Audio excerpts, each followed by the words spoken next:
अभी आपको पता चला होगा मुख्तार अंसारी जी की तबीयत खराब होने की वजह से डेथ हो गई, लेकिन बहुत से लोगों को कहना है, उड़ती उड़ती खबर आई है कि उनको जेल में ही पॉइजन दिया जा रहा था। अभी आपको पता चला होगा मुख्तार अंसारी जी की तबीयत खराब होने की वजह से डेथ हो गई, लेकिन बहुत से लोगों को कहना है, उड़ती उड़ती खबर आई है कि उनको जेल में ही पॉइजन दिया जा रहा था। भाई हमको यहाँ स्लो पॉइजन दिया जा रहा है, खाने में जहर दिया जा रहा है। लेकिन अगर ऐसा कुछ था तो प्रशासन को उस पर ध्यान देना चाहिए था कि मुख्तार अंसारी के पहले अतीक अहमद का भी हुआ तो पत्रकारों को ऊपर आरोप है कि पत्रकार ने गोली मारा। ऐसे लोगों का धरती से चले जाना भी ठीक ही है, गलत नहीं है, लेकिन मुख्तार अंसारी चले गए, अभी तो बहुत सारे मुख्तार अंसारी पैदा होंगे, तो उनको रोकने का काम किया योगी ने। जो भी योगी कार्यकाल में हुआ है वो बढ़िया हुआ। जिस शुद्ध लोकतंत्र की परिभाषा ये है कि आपको 45-55 के रेशो से सरकारें चलनी चाहिए।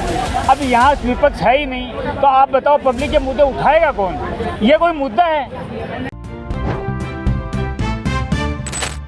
और आप देख रहे हैं अभी आपको खबर मिली होगी मुख्तार अंसारी जी की डेथ हो गई है और उनकी मौत हो गई है। तो बहुत लोगों का कहना है कि इसके पीछे किसी की साजिश है। बात करते हैं पब्लिक से, पब्लिक को क्या लगता है कि मुख्तार अंसारी के पीछे ये उनकी डेथ हुई है, नेचुरली हुई है, उनकी तबीयत खराब होने से हुई है, या फिर इसके पीछे किसी की साजिश रची गई थी? बात करते हैं अभी आपको पता चला होगा मुख्तार अंसारी जी की तबीयत खराब होने की वजह से डेथ हो गई, लेकिन बहुत से लोगों को कहना है, उड़ती उड़ती खबर आई है कि उनको जेल में ही पॉइजन दिया जा रहा था। क्या कहना चाहेंगे, इसके पीछे किसी की साजिश है क्या? ये टोटल गलत है, टोटल गलत है। मुख्तार अंसारी की तबीयत खराब थी, पहले से चेक उसका चल रहा था, जब से उनको आ रहा है माफिया था ही था, सीधी सी बात है, कोई दो राय नहीं उसके। तो माफिया था इसलिए उनकी तबीयत खराब की गई या थी? नहीं थी नहीं गई है, थी कैसे गई, कैसे की गई? आप जेल के अंदर जाओगे आप उठा के और आपकी तबीयत खराब हो जाए तो आप ये बोलो कि तबीयत खराब की गई, ये कौन सी भाषा होती है? की कहाँ से गई कहाँ से थी? अच्छा हाँ आगे बोलिए क्या? जैसे बहुत से लोगों का कहना है, आपका क्या कहना है? तबीयत खराब की गई, स्लो पॉइजन देकर के ऐसी खबर आ रही है, हमारा कहना नहीं है, ये लोगों का कहना है कि स्लो पॉइजन देकर तबीयत खराब की गई।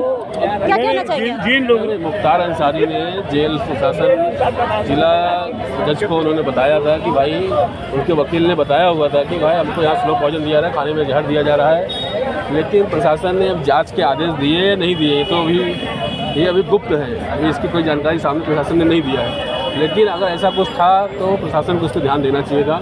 हालांकि अपराधी होता है, अपराधी का अंत वही होता है जो जिस प्रकार जिसका जैसा कर्म रहेगा वैसा आपका अंत होने वाला है। अभी आप एक बात बताइए मुझे, मैं आपसे जानना चाहता हूँ कि मुख्तार अंसारी के पहले अतीक अहमद का भी हुआ तो पत्रकारों को ऊपर आरोप है कि पत्रकार ने गोली मारा, जो कि मीडिया का था, इलाहाबाद के अंदर प्रयागराज में ही हुआ, ठीक है ना? आज हमारा कहने का तात्पर्य क्या मीडिया वाले थे? क्या मीडिया कभी रिवाल्वर लेके चलता है? क्या मीडिया के पास एक चाकू मिलेगा कि आपको बात मैं आपसे जानना चाहता हूँ? तो मीडिया के ऊपर आरोप लगा, फिर बाद में मामला शांत हुआ कि मीडिया को नहीं था, ठीक है? आज मुख्तार अंसारी भी माफिया था, 65 केस थे, 8 बार सजा हो चुकी है उनको। 65 केसेस थे, वही तो बोला, 65 तो बोला मैंने। ऐसे लोगों का धरती से चले जाना भी ठीक ही है, गलत नहीं है, लेकिन ये कानून के दायरे में अगर होता, अगर सच में अगर है, अगर उनको कुदरती मौत अगर उनको मिली है तो कोई गलत नहीं है इसमें। लेकिन उत्तर प्रदेश का पूर्वांचल जो था है ना, उसके काफ़ी लोगों का आतंक था, इनके गुर्गे आज भी घूम रहे हैं। ऐसी बात नहीं, मुख्तार अंसारी चले गए, अभी तो बहुत सारे मुख्तार अंसारी पैदा होंगे, तो उनको रोकने का काम किया योगी ने। जो भी योगी कार्यकाल में हुआ है वो बढ़िया हुआ। अच्छा, पहली बात देखिए, जब इनका राज था, जब सपा की सरकार थी, बसपा की सरकारें थी, तो अतीक अहमद और मुख्तार अंसारी एक ऐसे डॉन थे जिनसे अच्छे लोग डरते थे, और उसमें डर का एक कारण डरे हुए थे, इनको डराया गया था। योगी जी भी उसमें बहुत डराए गए थे, इनके द्वारा बहुत प्रताड़ित किए गए थे। तो कहा जाता है जिसकी सत्ता, जिसके हाथ में लाठी उसी की भैंस, तो आज स्थिति वही है इनके लिए। आज सत्ता किसके पास में है और भैंस किसको बनाया गया है, आप देख रही हैं। तो इसलिए जो होता है समय के हिसाब जो चल रहा है उसको चलने दिया जाए, वही सबसे अच्छा वही है।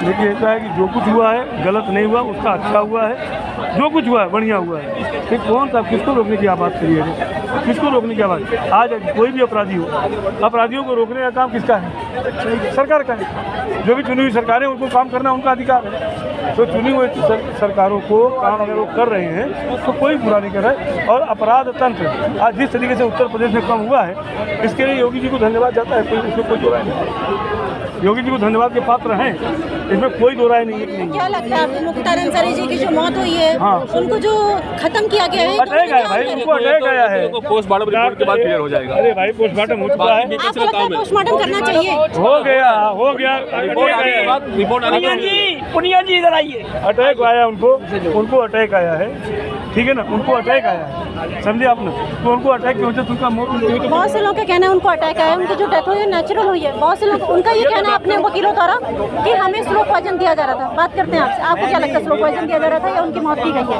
नहीं, ये तो कार्डियक अरेस्ट था। मैं आपको बता दूं, इसका पहले ही उन्होंने शिकायत की थी कि मेरे को स्लो पॉइजन दिया जा रहा है। तो आपको यदि योगी गवर्नमेंट पे भरोसा नहीं था तो आपको देश में और भी 27 स्टेट है जहाँ की गवर्नमेंट से आपको भरोसा था, वहाँ से मेडिकल एड लेके और डेलीगेशन बुला के अपने मेडिकल जांच करवाते, और ये आपको राइट देता है आपका हाई कोर्ट और सुप्रीम कोर्ट। तो ऐसा नहीं है। देखो कार्डियक अरेस्ट बीमारी है कि आदमी को पता नहीं लगता। इसका ताज़ा उदाहरण अभी 12 महीने पहले अहमदाबाद का एक बहुत बड़ा कार्डियोलॉजिस्ट था जो 749 कार्डियोलॉजिस्ट के मतलब ऑपरेशन कर चुका था और 1 सेकंड में कार्डियोलॉजिस्ट से खत्म हो गया। तो ये तो एक राजनीतिक ठंडा बनाने के लिए इन लोगों ने कर रखा है, ऐसा कुछ है नहीं। क्योंकि योगी है ना, योगी आदित्यनाथ से नहीं है, जिसने योग धारण कर लिया है, जिसने संन्यास ले लिया है, वो किसी का दुश्मन या दोस्त नहीं होता। उसके लिए राष्ट्र सर्वोपरि होता है, उसके मजहब और उन सब से उठ के वो अपने काम करते हैं। इसलिए ये आप इसको किसी भी विरोधी या पार्टी के पक्ष का बात नहीं समझनी चाहिए। ये बीमारी किसी को भी हो सकता है। कार्डियक अरेस्ट यहाँ 50 आदमी घूम रहे चलते चलते, आप तो यूट्यूबर हैं, आपने यूट्यूब देखे भी हो गए, बहुत से लोग हैं जो खड़े खड़े शादी में ब्याह में मंच पे कार्डियक अरेस्ट से खत्म हो जाते हैं। तो ये स्लो पॉइजन है, ये सब राजनीतिक फायदा बेकार हो चुका है कि आजकल 8 साल 10 साल के बच्चों को अटैक आ रहा है। अटैक तो किसी को भी आ सकता है। अभी आप खड़ी हैं, मैं खड़ा हूँ, आप एग्जाम्पल बताइए। अभी आप ड्यूटी कर रही हैं, ड्यूटी करने के साथ साथ अगर मान लो कोई भगवान ने करे दुर्भावना ना हो, लेकिन अगर कोई घटना घट गई तो किसको दोषी ठहराइएगा आप? केजरीवाल को? किसको दोषी ठहराइएगा? मोदी को? नहीं ना। तो उसका मतलब क्या होता है? ये नहीं है, ये जो कुछ है षड्यंत्र है, ये विरोधी पार्टियों का षड्यंत्र है। अभी 31 तारीख को तो आपके यहाँ बहुत बड़ा सम्मेलन है, यहाँ पे मालूम होगा आपको, तो पता ही है 31 मार्च को है, सारी विरोधी पार्टियाँ इकट्ठा हो रही है, जो कि अभी भी एकत्र नहीं हो पाई है। अगर मान लो उसमें से अगर किसी को अटैक आ गया तो क्या करेंगे? मोदी की वजह से अटैक आ गया क्या? एक मिनट, मैं ये कहना चाह रहा हूँ, देखो जैसे विपक्ष ये मुद्दा बना रहा है ना, यदि विपक्ष सार्थक मुद्दे उठाते, पब्लिक की बातें उठाते, तो आज उनको कुछ वेटेज मिलता। ये तो अपना खुद का नुकसान कर रहे हैं। और मैं ये कह रहा हूँ विपक्ष का नुकसान नहीं हो रहा है, इस देश का नुकसान हो रहा है। जिस शुद्ध लोकतंत्र की परिभाषा ये है कि आपको 45-55 के रेशियो से सरकारें चलनी चाहिए। अब यहाँ विपक्ष है ही नहीं, तो आप बताओ पब्लिक के मुद्दे उठाएगा कौन? ये कोई मुद्दा है? अफजाल अंसारी को पॉइजन दे के मार दिया, ये मुद्दा है? आज हमारे वहाँ 4 अटैक हो गए, ये मुद्दा है? अरे आप मुद्दा उठाओ ना जो आपको अच्छे लगते हैं। मुद्दा इनके पास है नहीं, मुद्दा इन विपक्ष देश के लिए घातक होता है। तो मैं ये देख रहा हूँ कि ये लोकतंत्र की एक तरीके से इनडायरेक्ट विपक्ष खुद ही हत्या कर रहा है। तो बहुत से लोग से अभी हमने बात किया, बहुत से लोगों का कहना है कि विपक्ष जो मुद्दा उठा रहा है वो कोई अच्छी मुद्दा नहीं उठा रहे, वो पब्लिक को लेकर मुद्दा उठाएं जो जनहित में उनका कार्य करना चाहिए। ऐसे पब्लिक रिव्यू को देखने के लिए जुड़े रहें हमारे साथ। मैं आपके